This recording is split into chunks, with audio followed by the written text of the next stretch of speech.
Welcome to Takeaway with Sam Oches, a podcast for leaders of growing restaurant companies looking to take their businesses to the next level. In nearly 2 decades covering restaurants, I've gained access to some of this industry's most influential decision makers, and I'm letting you in on the conversations. In today's special bonus episode, you'll hear from the CEO of the largest pizza chain in the world about the strategies that it uses to keep ahead of competitors, and you'll also learn about the benefits of promoting a fun but disciplined working atmosphere. Russell Weiner is the Chief Executive Officer at Domino's Pizza. I traveled to Domino's headquarters in Ann Arbor, Michigan last month to sit down with Russell and other executives at Domino's in person as just part of our just released brand icon package. And we're excited to offer you this full interview with Russell, in which he reflects on his 17 years with the company, which included what could be the most remarkable brand transformation in retail history. We also talk about how brand perception can affect product quality, why you have to rethink the KPIs that you're using to measure success, and how a disciplined decision-making process can ensure consistent innovation. If you want more from Domino's and our brand icon report powered by our friends at the Coca-Cola Company, head to nrn.com/brand-icon. That's nrn.com/brand-icon. By the way, if you learn anything from this episode, go follow Takeaway wherever you listen to podcasts and leave some feedback. It is the best way to get that lesson to a fellow restaurant leader. Jumping now into my interview with Domino's CEO, Russell Weiner. Also, don't forget to stick around after the interview as I will share my 5 takeaways from this discussion, actionable insights that you can take with you on the go. Russell Weiner, the CEO of Domino's Pizza. Thanks for sitting down today. Thanks for having me. Very excited to talk about your perspective on this company because you have a unique perspective. You've been with this company for 17 years. Yeah. You started as CMO back in 2009, around that? Late 2008. Yep. Okay, you've seen a lot of change in this company. We're going to walk through that, but I think to start, 17 years at this company, you see something in this company and you have for a long time. What is it about Domino's Pizza that you love so much? At Domino's we say people who are here, you have sauce in your veins. Mm-hmm. You probably interviewed a bunch of people already. I don't know if you've heard that term. But at Domino's, you either have sauce in your veins or you don't. And I do. And it's just been addictive to me. Not just the product is addictive, which I love the product, but the people and the franchisees, the possibilities for this brand have always been huge.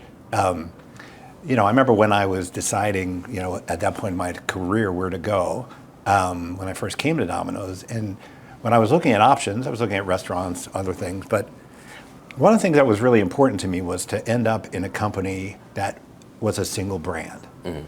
Because I'd been with all these big companies before, and there was, very polite, but there's always infighting for resources or what have you. And I just love the idea of everyone being focused on the same thing. Then you come here to Domino's, and everyone is focused on Domino's. But then you meet our franchisees, which is a whole other story. Our franchisees here, if you're a Domino's franchisee, it means you started as a driver or as a pizza maker. Mm-hmm. And their stories from driver and pizza maker to be franchisees are amazing. And so you're here where 100% of the people are focused on the good of the brand and in service of these people the brand has changed their lives and they have changed other people's lives. Sure, yeah. We were talking before we hit record. You came in to Domino's at a point where the company was kind of at its lowest point. No, I mean, at that point, clearly something needed to happen. Yeah. And the new and improved campaign, which you oversaw as CMO, if there's not a book written about it, there should be, because that is textbook how to run a great marketing campaign that genuinely turned this company around. Tell me about the origin of new and improved. And obviously for clarity, this is where you said, hey, our pizza's no good, we're gonna change the recipe, and we're gonna tell you all about it. Yeah. Nobody's ever done that before in the restaurant industry, and to my knowledge, nobody's really ever done that since. What was the origin? How did you know that was what needed to happen? Well, obviously it takes a village to do all this stuff. So there are a lot of people who are still here, who aren't here anymore, that put that together. But I remember, yes, when I started in September of 2008, and by November, the stock was under $3. The previous 3 years, we were negative sales. franchisee profitability was under $50,000 EBITDA per store per year. It was not in a good place. And we knew that the pizza could be better, but it wasn't just a product issue, it was actually a brand issue. And so I remember one of the tests that we did was we took the Domino's pizza, we put it in the competitor's box, and people thought it tasted better. We took a competitor's pizza, we put it in a Domino's box, people thought it was worse. And so it wasn't just, because I'd done a lot of innovation at my other job, it wasn't just about coming up with a better product, although we spent a year plus doing that. We had to change the brand. We couldn't just say, hey, here's this new product, try us. We had to change the brand because we needed to do, I remember at the time talking to the agency saying, we need to do marketing in a time machine. We need to get 5 years of growth with this idea. Mm-hmm. And so the approach, and we've really kind of done this every year since, is what we do is we look at tensions in society or tensions with brands. And what I'm really proud of at Domino's, I think our secret sauce has always been we're a brand of action, not just words. Mm-hmm. And so we looked back then at what the tensions were for the brand. Well, for the brand, the tension was we're a pizza company and our people didn't think our pizza was very good. The tensions in society at that point, that was during the kind of the recession, and remember people were losing their mortgages, banks were going under, the car company executives were, hopefully none of them are watching the video now, but back then they were flying down in their company planes and asking for bailouts, at least some of them were. Mm-hmm. And so there was this massive distrust of these pillars of society by consumers. They just wanted people to tell them the truth. And so if people wanted to hear the truth from the pillars of society, well, we're not government, we're not your bank, we're not this, we're just a pizza company. But we have a pretty tough truth to tell.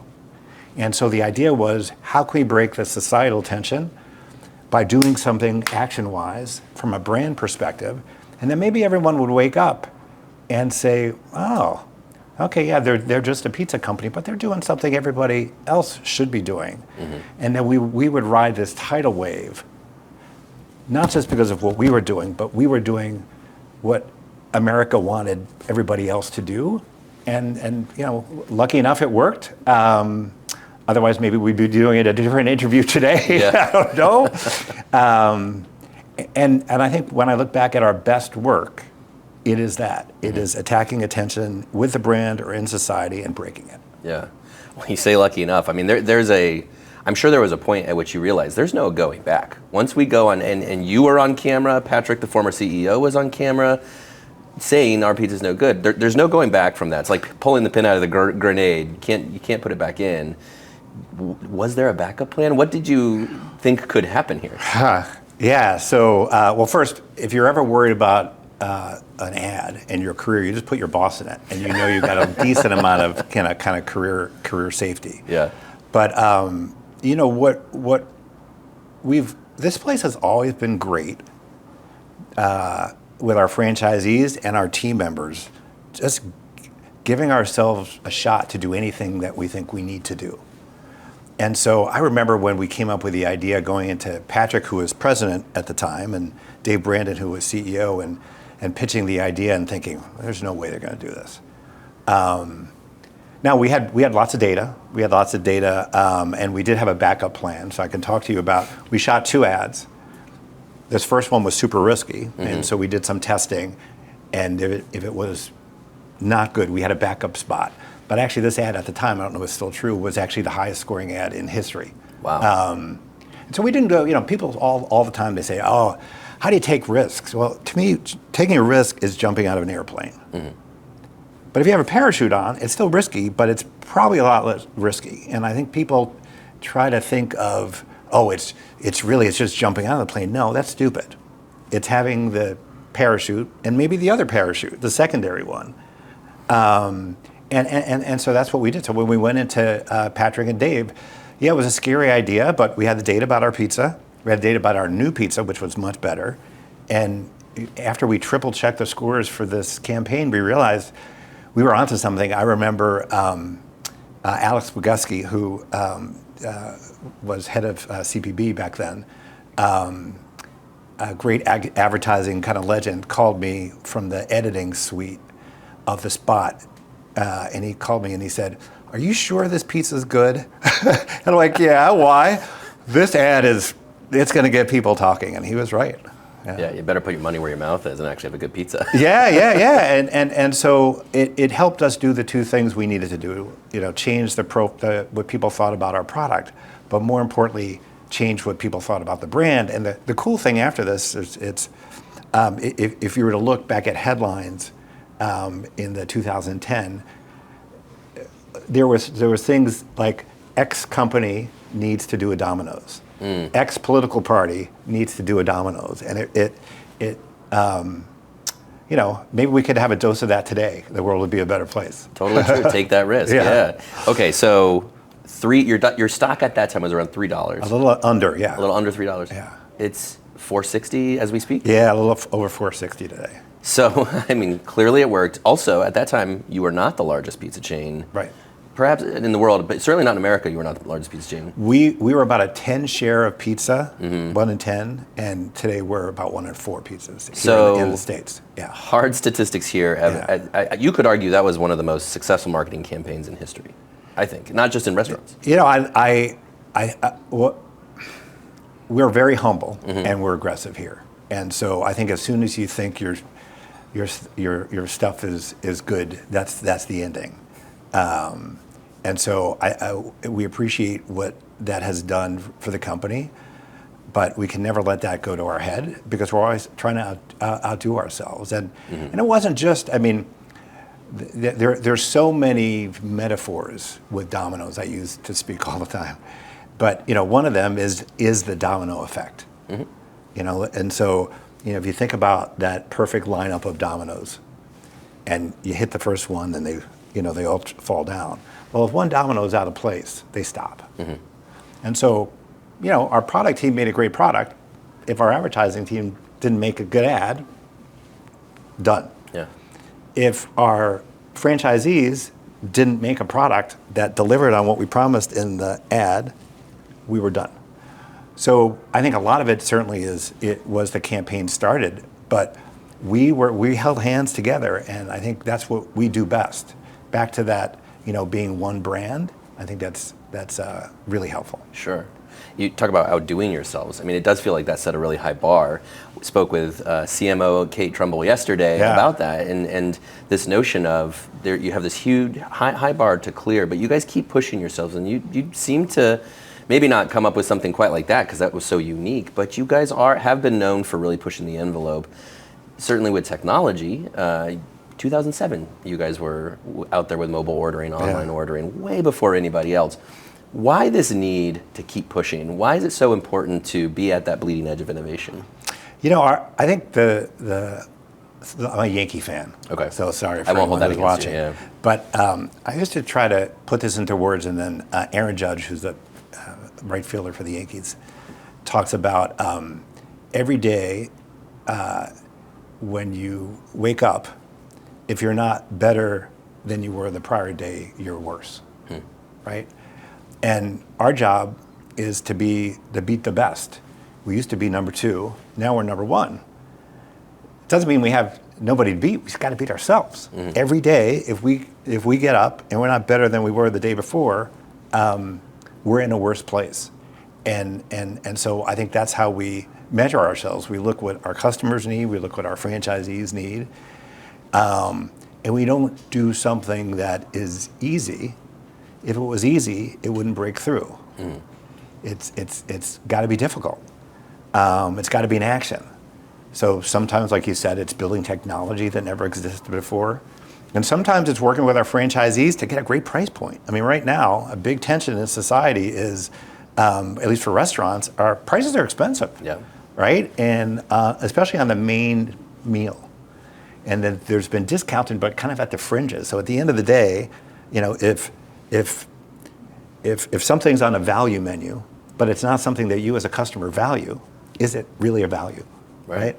Sounds like something you see at a fortune cookie. And so what we did is we said, okay, well, that's a tension in society. So we've kind of been doing that. We've had this mix and match deal since we started new and inspired since we launched that in 2009. But at the end of the day, it's, anything on the menu, but from a pizza perspective, it's a medium pizza with up to 2 toppings. So how could we walk the talk in this case, which is, okay, any pizza, any amount of toppings at the best price out there. And we're doing that now with Best Deal Ever. So you can innovate. I actually think this is one of the many secret sauces at Domino's. For some reason in restaurants, people think innovation is only new products. If innovation was only new products, then this would really start to get old. I talk about there's a difference between innovation and spinovation. Like innovation is something that never existed before. It's not, putting a dose of cherry into soda. You know what I mean? Right. It's something, so if the bar for innovation is high on product, you shouldn't be able to do too many. And if you're constantly doing LTOs, then the bar for the idea is low. And when are you going to get the ROI? Because no one's going to come back because products will be gone. Yeah. And so what we try to do is we try to bring innovation to everything. So we have new products, not a lot. In fact, there have been years where we had no products. But we did a lot of innovation in technology. We built a delivery vehicle years ago. Now we're doing innovation with promotions. We had something called Emergency Pizza a couple of years ago. Emergency Pizza is taking a good idea and turning it inside out. It's a buy one, get one free. It's actually worse. It's a buy one, get one later. If you saw an advertisement for a buy one, get one later, it wouldn't be fun. Right. But if you heard it as Emergency Pizza, that's fun, right? And so again, brand of action. We need to innovate in everything we do, not just new products. Sure. Well, and it's amazing because I think you guys really specialize in access, that experience of access for the customer, and highlighting that in your marketing. A few restaurant companies do that. They're focused more on the food, to your point. But you guys, it's about, this is how easy it is to get a Domino's pizza. What is it that customers really want out of Domino's with your innovation? Because when you're focused on your product, yes, but also on the access, clearly you know something about your customer and what they want from you guys, that it's beyond the product. Well, and what I think we do best in some of our campaigns is we talk about things before they get to the tipping point. And so I remember when we had this campaign around, we called it Domino's Anywhere, which you could order Domino's through any device, and in many different ways. You could send us an emoji, an SMS emoji, of a pizza, we would send you your order. Facebook, ordering off your TV, ordering off your watch, all these different ways you could order Domino's. Hardly anybody used it. But we put it on TV, and people bought a lot of pizza. Maybe they called up, maybe they went on the internet.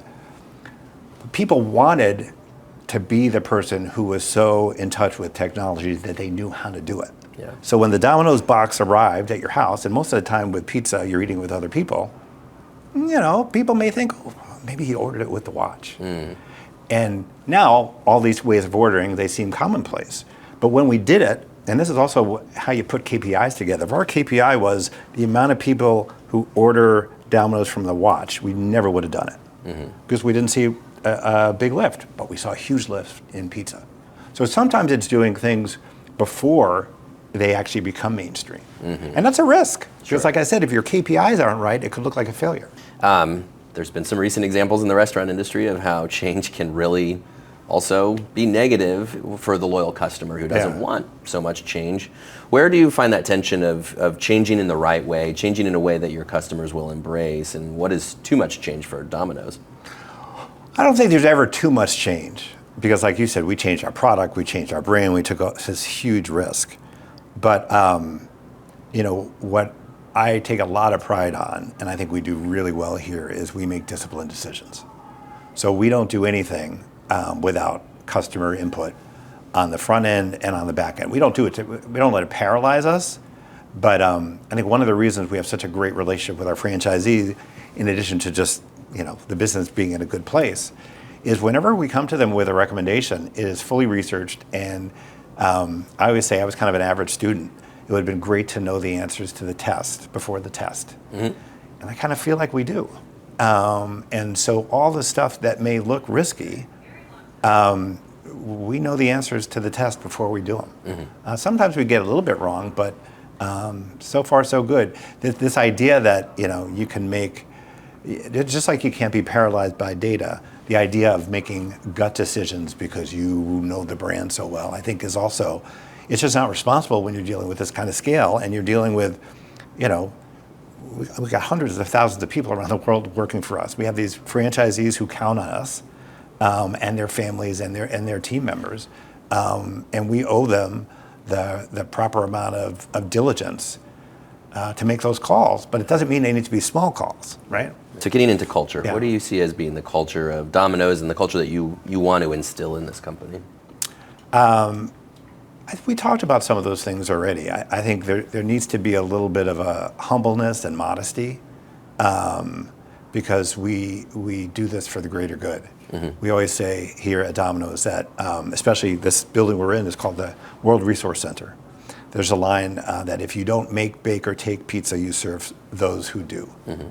And that's the business we're in. We're in the service of these people who service consumers who are hungry around the world. And we need to understand that that's a really big responsibility. Mm-hmm.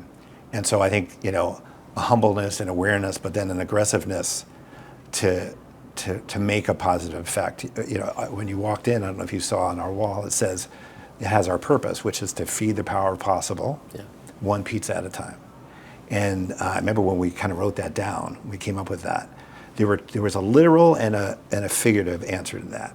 The literal answer was, we made a commercial about it. I got a nasty letter from a few Canadians who are halibut fishermen.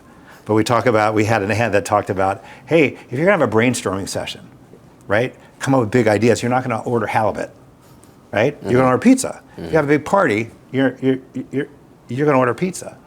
And so whenever folks are trying to maximize their own, whether it's ideas or friendships or relationships, pizza can be there. And we can enhance that. We can feed it literally, but also by making the occasion a great service occasion, then they don't have to worry, they do all the work. Yeah. But then the figurative piece of it is if you look at Domino's itself and you look at our franchisees, the power of possible exists within our system. Like I told you, all our franchisees, they start as delivery drivers or pizza makers. The average franchisee has 9 stores and his EBITDA probably for those 9 stores totals $11-12 million. That's average, right? And so it's in our blood and it's how we run our business. Sure. I'm so sorry you have the halibut people after you. Yeah, well, just for the halibut. The association's coming for you. I being in this building, I mean, Domino's, I can see it in the advertising, but Domino's has a fun, quirky, laid-back vibe. Yeah. Doesn't take itself too seriously. It seems like that is in the culture of this business too. Just seeing it in this office. How important is that? Because I've seen a lot of restaurant companies that take themselves too seriously. Yeah. It doesn't seem like you guys are among them. Why is that something that helps drive this company's success? It's in our cheer. We have a cheer. Mm-hmm. I'm not going to do it for you now. Are you sure? But maybe we can get everyone downstairs. But the cheer ends with sell more pizza, have more fun. And I think it's if you played sports when you were younger too, it's if you're not having fun with what you do, you kind of get a little paralyzed. Mm-hmm. And this has got to be a fun business, so people can take risks, and they want to work hard together, and so it's got to be fun, and we got to let it. That's I think one of the ingredients to our success. Mm-hmm. Plus, it's part of the product. Yeah. We're not making rockets or curing diseases. Although we are with St. Jude's, we're helping them out a little bit. Yeah. All right, drilling in specifically on today. Obviously, the economic climate is brutal for all restaurant companies are struggling with traffic. You guys have been doing quite well in comparison to so much of the rest of the industry, certainly your pizza competitors. What is it customers want out of Domino's today? Obviously, value is such a big term, and you talked a little bit about that, but how can you meet customer in their need today when they're pulling back on their discretionary spend, they're shrinking their consideration set? What is key to giving them what they want and need? Well, at the end of 23, we had an investor day here, and we launched our company strategy called Hungry for More. Mm-hmm. And Hungry for More came off of a couple of not so great years after COVID, where we were struggling to kind of get back, get our stores stable again, and get manager, get their tenure up, because we had a lot of folks who we were open during COVID that were tired, right? And so this investor day was all about letting people know that even though we're the #1 pizza company, we're not complacent and we're hungry for more. And we could deliver more sales, more stores, and more profit. And we put numbers around that. And we could do it by doing 4 things. One is having the most delicious food. I know you talked to Kate Trumbull earlier in the day, and wait till the world sees what she and her team has put together. As the person partly responsible for reinventing our pizza in 2008, the way she's showing the pizza, shooting the pizza, I'm just jealous I didn't think of that. The O is operational excellence, making sure our franchisees understand that if we're going to promise the most delicious food, they have to deliver it. But we also need to figure out how we can help them. So we've completely changed our circle of operations. We've created technology that takes a lot of the tough stuff out of the job. We make pizza today before people order it, right? And we take it out to the cars, or we have the ability to, before the car even comes back, right? So operational excellence is not just the franchisees, we're all in it together. The R is renowned value, and it's not just value. Renowned value is value that has talk value. So it's not just about, it's not a BOGO, it's emergency pizza as the example. And then it's the realization that everything we do is enhanced, that's the E, by our best-in-class franchisees. And this is a strategy that is working, it's stuck. We're having a rally coming up with 10,000 plus people, Dominoids from around the world, and we're not changing the strategy because it's working, and everyone's really excited. So yeah, I think that's the formula for success, is to continue to literally be hungry for more, and then to execute against hungry for more. How do you as CEO prioritize? Because, again, if you look at today, just technology is moving at the speed of, it's going so fast how quickly evolution of technology is moving. You have AI today, of course, changing everything, automation available to restaurants, but then in marketing you have social media and influencers. There's just so much going on that you could do. How as CEO do you help this company to prioritize and make sure you focus on what really matters? Well, we talked about having a clear strategy, and I think this is the clearest one we've had, as long as I've been here. And it's giving people the clarity about, within these parameters, here's how you can execute. Still kind of a big canvas, but there are some parameters. And the most important thing of a strategy is deciding what not to do. And so when we do budgeting, we roll up and we work as a leadership team and we figure out, okay, it's not about quantity, it's about quality. And it is really something that maybe it takes you a while in your career to figure out, but less is actually more, as long as those are big ideas. Sure. And so we really prioritize as a team together. Our job is to make it look easy, but it's not easy. Yeah, when we walk through headquarters here, you have the vehicle with the ovens in the back. I know you guys have done self-driving cars. Yeah. Again, things that nobody has ever really explored before. You guys are way out ahead of the curve there. You're going, in the past you have gone where the puck was going. Yeah. Not all of it totally pans out at scale, but still seems like you guys are willing to throw things at the wall and just sort of not see what sticks, but strategically throw stuff at the wall and see, is this where the puck is going or not? Yeah, and I think the beauty is, because of our franchisees and our success, our budgets get bigger. So, our marketing budget's over $500 million, well over that. And so now we've got the opportunity to, we fail, you just don't see it. You know what I mean? There have been a bunch of things that we've done throughout my career that, because we go through a process of, making disciplined decisions, the world just doesn't see. But you need to have a process that keeps you ahead of the game, so you're not desperate to have to run what you've got. You got backup. And so I'm not saying we certainly don't always hit home runs, but we're always getting on base. I don't think, you're not going to see us strike out a lot. Sure. What does growth look like for Domino's? Because you mentioned everybody who is franchising with this company now was a delivery driver, was a baker, but 20,000 plus locations around the world. how do you continue to grow? You've got a massive pipeline of talent probably ready to grow with you. How can you do that strategically?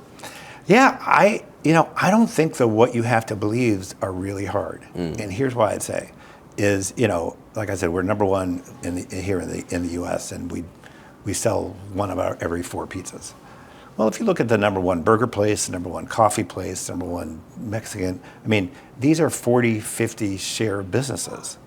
And so we're in a category where we're the number one, and we're 20 share points away from being number one like in other categories. And the majority of our competitors are kind of smaller scale competitors. And so I don't think the reason to believe that we could be 40, 50 share is that hard when other folks have done it in other categories. And you've seen over the last 10 years, we've gained a share point a year, right? Pretty consistently. We've got markets that were already a 50 share. Australia, we have states here in the U.S. where we're already a 50 share. And so I just, you look at what other folks do and you look at what we have done.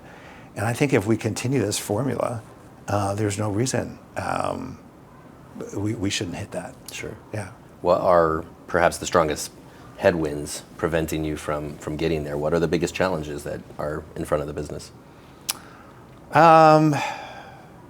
I do think that the idea of headwinds are really excuses, because we're in a market share game. So to me, I always say it's, even though I'm not very good at it, this business is like a game of poker, which is the cards are the cards, right? So the best player should win. And so no matter what headwinds we have in our business, every pizza company is going to have it, every other restaurant's going to have it. So we just got to make sure we're the best card player. People spend on average, other than during COVID, 5%, if you go back to like the 60s, 5% of disposable income on restaurants, right? So it's share pizza, share restaurants, and I think we're the best card players. And so I don't want to think about headwinds because there's still a way to win. Sure. Yeah. All right, Russell, we're giving Domino's the Brand Icon Award, and we say it's this intersection of heritage and innovation where you respect the history of the company where you came from, but also you continue to push the envelope on innovation. This company's been around 65 years. You've been around for 17 of them and seen a lot of change in that time. What is key to continuing to maintain that balance of pushing the envelope, but respecting that this is an institution that has now been around for 6.5 decades? Yeah, well, first, I can't tell you how much we appreciate this recognition. We're not going to let it go to our head, right? But we appreciate, what that means and what it's, what we've had to do to get here. And now it's a responsibility for us to continue to do that moving forward. And we'll represent you well, I promise. Thank you. Yeah. Russell Weiner of Domino's, thanks for your time. Thanks. That was my interview with Domino's CEO, Russell Weiner. So what should you learn from this interview? Here are my 5 takeaways. My first takeaway is that a singular focus will help you accomplish bigger success.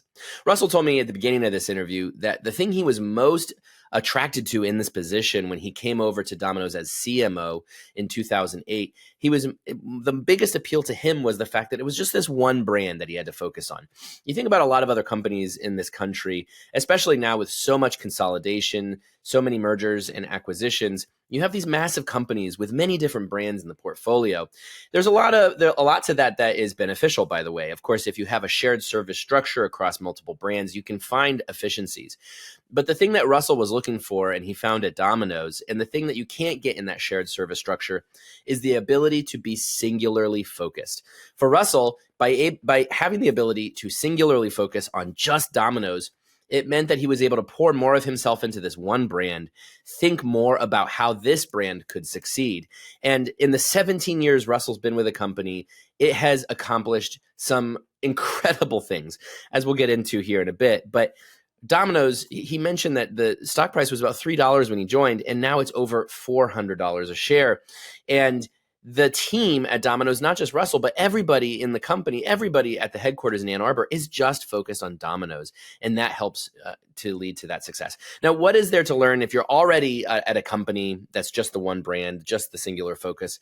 I think the lesson here is that simplification can drive success, can drive innovation. Because if you are singularly minded, if you simplify what your business looks like, you can pour all of yourself, more of yourself into that one thing that needs that focus and not have an attention divided. And so maybe that's your menu, maybe that's your operations, your marketing, whatever it is. Simplify the process, make your focus more singularly focused on that one thing, and you have a better shot at succeeding with it.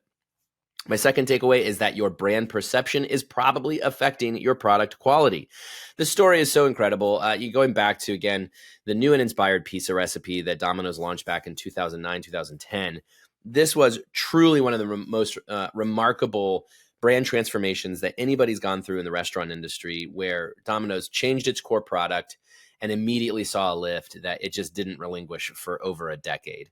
And what you see in that process is that the Domino's had a branding issue. There was a perception issue with the brand that it was Domino's. And Russell told that story that they put Domino's pizzas into competitors' boxes, and the perception was higher for the quality of the pizza. Whereas the opposite was true too. If they put the competitors' pizzas into Domino's boxes, the perception was lower. And I think, again, the lesson here is that perception is everything. You know, when in your marketing, in your product, in your store experience, all of it with the customer comes down to what is their perception? Do they perceive quality? Do they perceive value? Do they perceive hospitality? I'm not saying that you have to try to trick them into thinking anything, but I am saying that it's the quality of your product is not always about the quality of your product. It could be about the quality of the experience that they have, or the quality of your messaging, your marketing.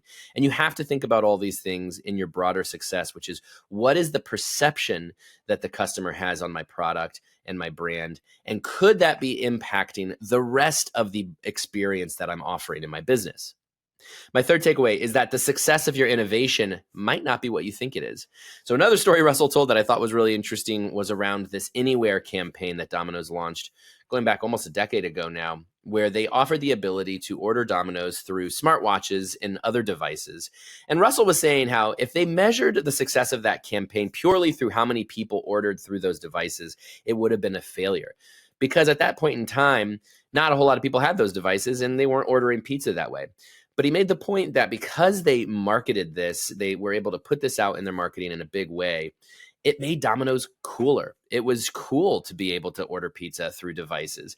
And that overall helped, going back to, again, the perception of Domino's. People perceived Domino's to be a leader, an innovator, a brand that was cool and tech forward, even if they didn't use that technology. And so he said, the KPI they had to measure was, how many more pizzas did they sell? And on that KPI, they did very, very well. I wonder what this looks like for your own innovation, your own campaigns. Are you measuring the right thing? Depending on what you're marketing and what your goal is, you might have to rethink what some of those KPIs are, because you might be doing something that's cool in the messaging, but not accomplishing what you think you want it to accomplish. But it could still be having an impact, a positive impact on your brand. So reconsider the KPIs. Think about how you really measure the success of your innovation, and maybe look for some new ways to measure that success. My fourth takeaway is that by promoting a fun working atmosphere, you will have harder working teams. I saw it when I was there in Ann Arbor alongside my colleague, Alicia Kelso. We were there for a couple of days, and we felt that this is a company that's having fun. These are people who want to be here. They want to help Domino's succeed. And again, they're all singularly focused on that one goal, which really helps a lot. Russell says, that this is so beneficial to Domino's because when you have that fun working atmosphere, a place where people want to come and belong and be a part of it, then they're willing to work harder. They're willing to take bigger risks. They're willing to do what it takes to achieve that goal. He says, you can't be too paralyzed by what you're doing. If you're not having fun, you can get to that place where you're just kind of paralyzed and you have a harder time making the right decisions. And certainly you might not want to take any big swings. So when you want to know and you want to understand what's at the foundation of Domino's massive success over the last 14, 15 years, I think it has to start with the people in that building, the fun that they're having, and the fact that they really promote that ability to have fun in accomplishing that one shared goal.